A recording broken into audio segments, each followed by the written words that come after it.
Boy, I am squirming thinking about what I'm going to talk about on this podcast. I'm working through something real time, and I'm going to. I don't really want to share this. I don't want to have this conversation, but I think it's going to be really useful. And when I do it with my clients, it's very useful for them to hear and see how I work through something or how I handle something similar to what they're handling too. So I'm hoping it's useful for you.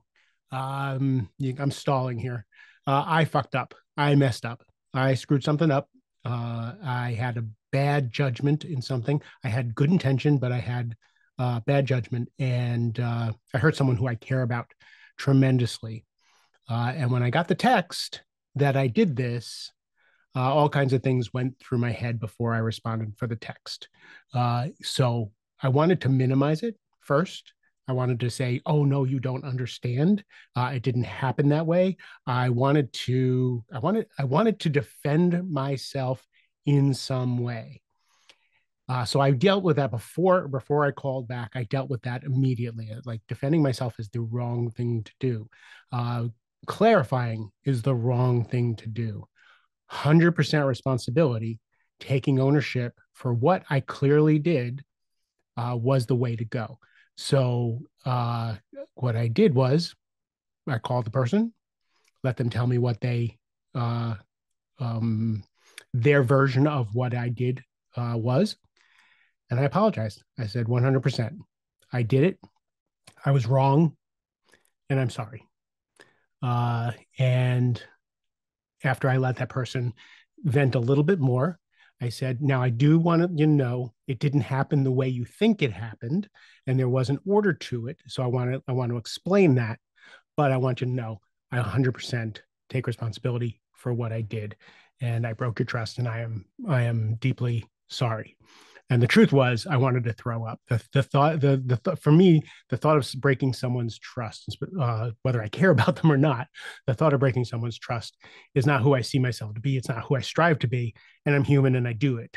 But again, threading the needle when you're caught short with because you're gonna fuck up, you're gonna mess up, you're gonna fuck up for people who work for you, you're gonna fuck up for the people you work for, you're gonna fuck up with your significant other that you love more than anybody in there, you're gonna fuck up with your kids. Like, we're gonna mess up, and the only way to recover properly, the only way to recover and heal the situation and make it better, because my goal every time there's a lapse in trust, a lapse in integrity, or a break in a relationship, is to repair the relationship so that it's better than it was before. Now, I have I don't have 100% control over that, but I have 100% control over what I do. So what I am doing is I'm working through threading the needle.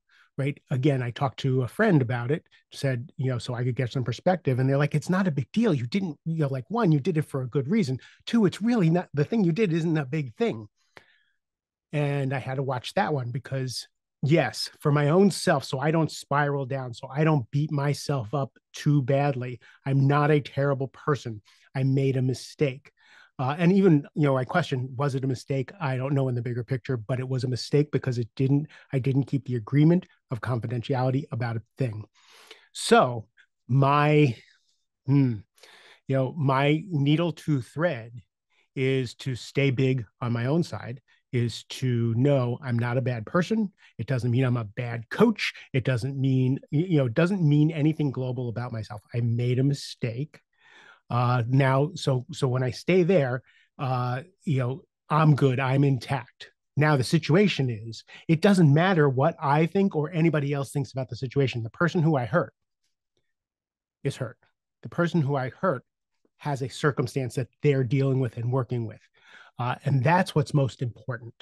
What's most important for me is, okay, how big of a deal was this for this person? What was the damage I caused, whether real or in their heart and mind?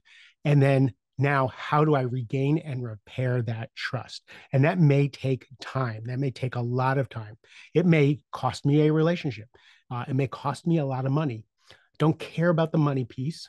I care about the relationship, and I care about the relationship secondarily to at least leaving the other person intact.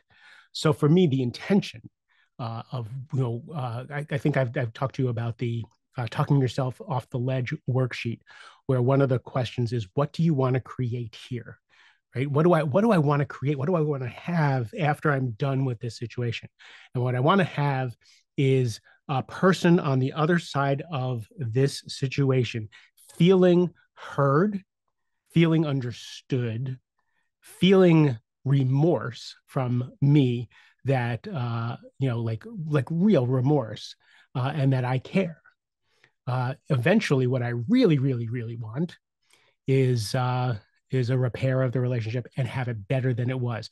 So what I'm going to do is, once we have this conversation to see how we move past this situation, is create new agreements and commit to those new agreements. And then over time that repairs the relationship. But you're going to find yourself in this situation, more, and I'm sure you do, more often than you want. Be careful about being defensive. Be careful about minimizing. Be careful about telling your side of the story. It's all compelling. It's all information the other person is missing. Make sure the other person feels heard. Make sure you take 100% responsibility and shut up. After you've done that, then you can say, may I speak about the extenuating circumstances? Can I correct some of the information that you have on that? Right? Then you can work through that, so you can see that you're two human beings. Uh, and be careful about spiraling out and making it a global indictment about you. I don't know. Maybe it's just me, but I don't think it's just me. We tend to beat ourselves up. So go forth, risk, fuck up, and if you fuck up, as they say in AA, make direct amends when you can, and see if you can create something better than what was. Hopefully, this was useful. Hopefully, I actually share this podcast with you, because I'm a little embarrassed. It's a little messy, but I think it's really important to know real time what people are working through. And by the time hopefully, it's all resolved by the time this comes out in 2 weeks. But I love you a ton. I love me a ton. I love the other person a ton. Have a great rest of the day.